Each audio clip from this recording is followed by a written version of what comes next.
nosotros consideramos el más importante el proceso de producción y una salida o output que siempre consideramos como bienes y servicios. Para Williamson ese es un concepto demasiadamente estrecho de empresa en este momento, ¿no? Mismo que para los Ronald Cohen.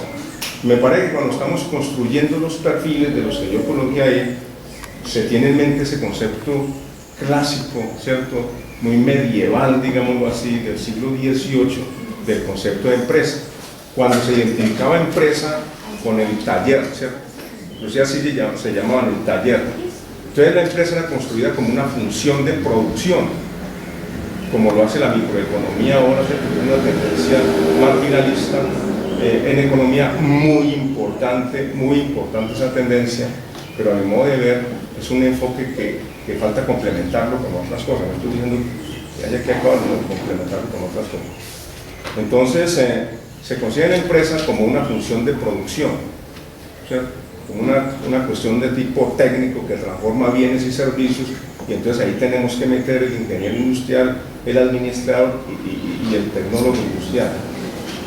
Pero el concepto de empresa avanzó, no se quedó únicamente con el taller, primero que todo, sino que se le fueron agregando otras funciones, ¿cierto?, de tipo administrativo, ¿cierto?, digámoslo así, de tipo gerencial, y construyó una organización que más Weber llamó la organización burocrática, ¿cierto?, en la que se generaron dentro de la empresa una cantidad de departamentos que nosotros conocemos, la departamentalización de la empresa, y eso quedó prácticamente como una ciudadela por dentro, ¿cierto?, en el cual la función de producción en el modelo clásico sigue siendo la función importante, pero interrelacionada ya con un complejo, ¿cierto?, de otras actividades muy distintas que lo que hacen es administrar esa célula, ¿cierto?, llamada producción.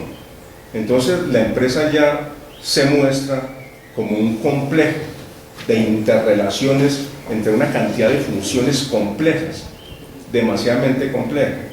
Pero a partir de los 70 para acá se agregó otras cositas, con esto de la complejidad de la sociedad, de la incertidumbre, ¿cierto?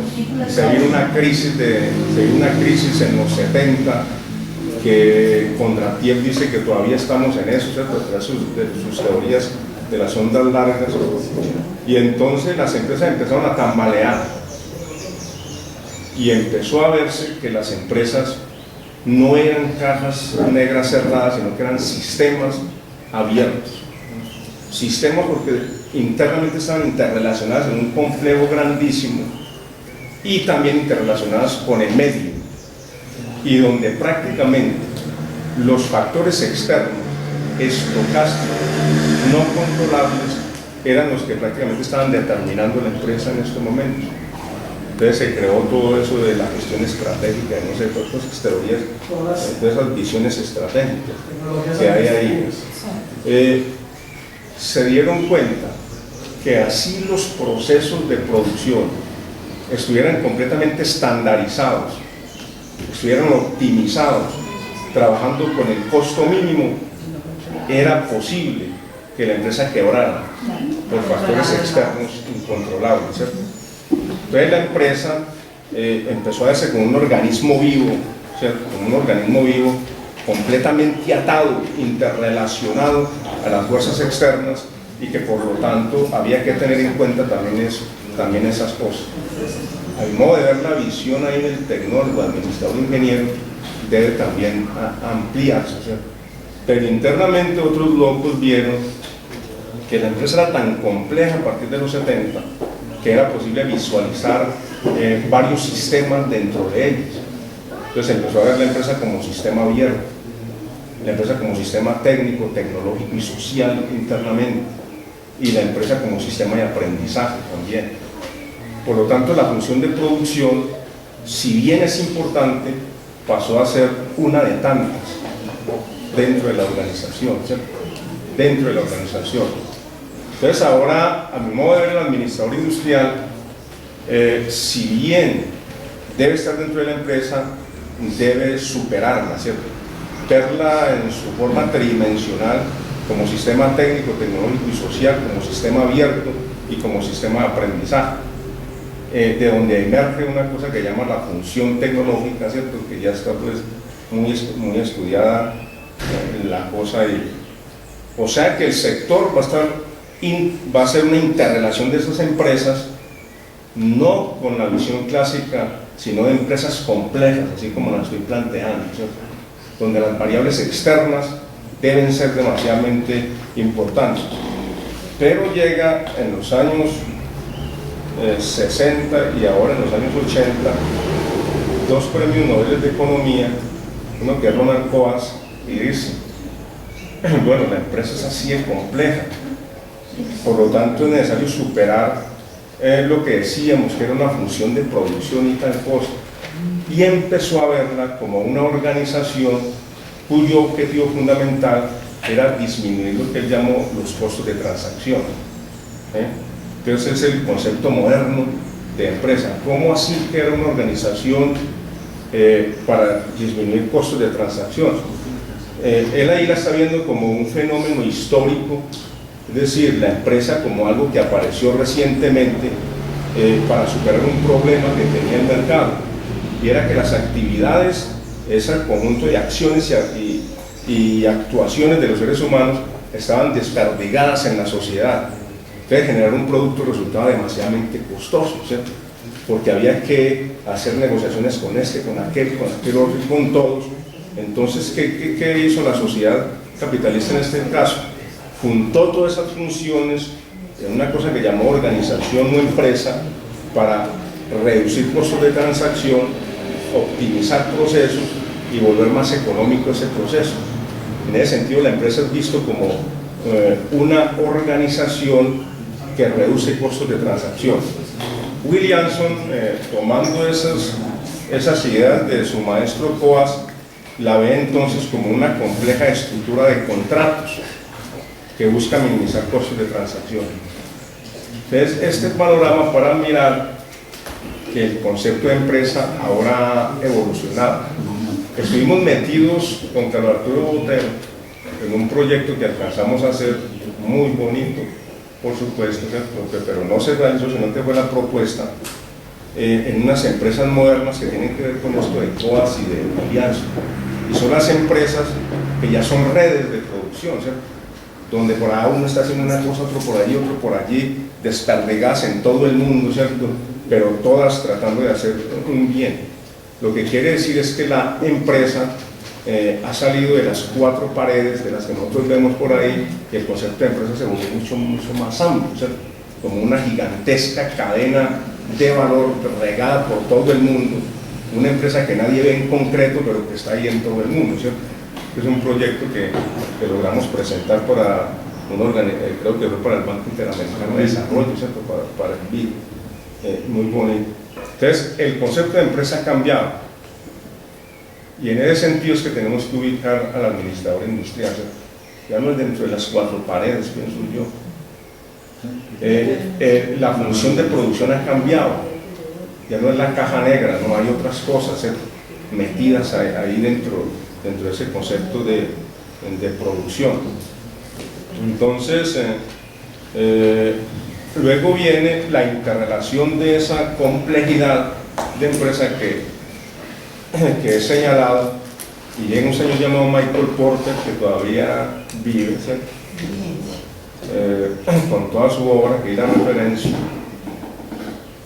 y entonces dice, bueno, si esto es así, si las empresas son sistemas abiertos, quiere decir que ellas por sí solas no son autosuficientes. Entonces hay que ampliar la mirada hacia el concepto de sector.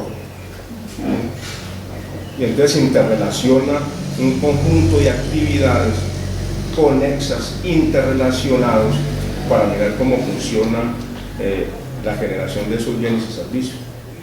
Y encuentra que la empresa por sí sola es importante también, pero las interrelaciones entre ellas lo es mucho más importante. Entonces hay otra cosa para mirar la visión que debe tener el administrador industrial, ¿sí? Esas interrelaciones, que él lo sintetiza en una cosa que llaman las 5 fuerzas de Porter, que es ya muy conocido, y el diamante de Porter. Entonces, para Porter el concepto de sector no es únicamente la sumatoria de las empresas, Es eso, pero las interrelaciones que surgen entre ellas y las posibilidades de algunas asociaciones como clúster, por decir algo, los famosos clúster, pero también en su diamante de Porter introduce las categorías de las instituciones de apoyo, como las universidades, como las gremios, como las cámaras de comercio, como las incubadoras, como todo eso. O sea, el sector es la interrelación compleja de todo eso para sacar un propósito, o sea, la producción de bienes y servicios o más conocimiento, ¿cierto? Es el concepto de sector. Sucede que en los 80 aparece Tiroli y aparece el Yermaguat y dice, pues a ver, sí, el concepto de Michael Porter es muy interesante, pero él está siendo muy corto en su visión.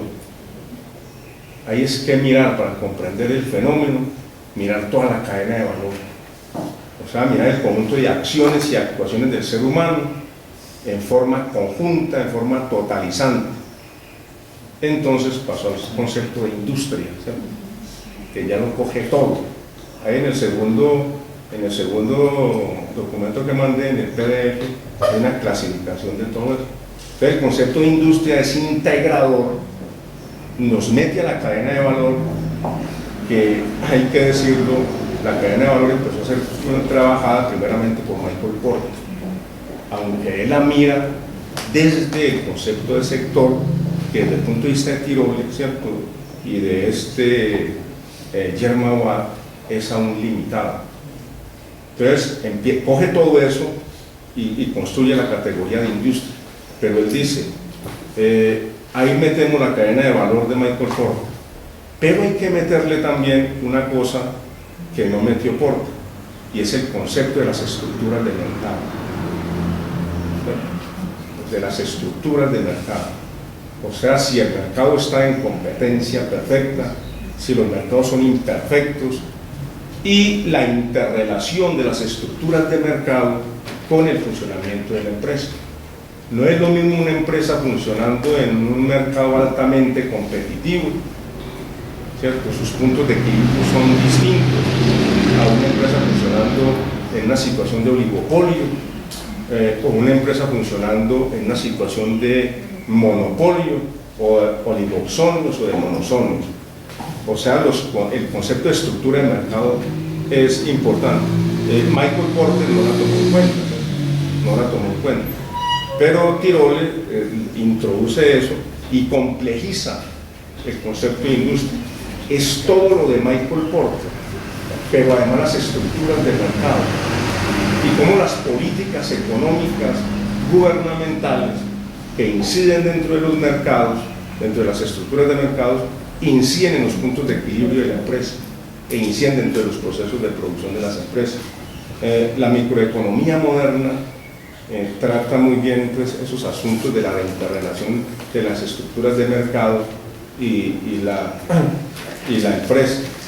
Pero de modo de ver, la microeconomía moderna es superada, entre comillas, pues superada, no lo he visto pues muy detenidamente, por el concepto de organización industrial, porque la microeconomía toma la competencia a través de precios dentro de las estructuras de mercado, pero la organización industrial, la teoría de la organización industrial dice, no, sí, los precios son importantes, pero también hay competencia por innovaciones, por no sé qué cosa, y toda esa pues, carreta moderna que hay ahora.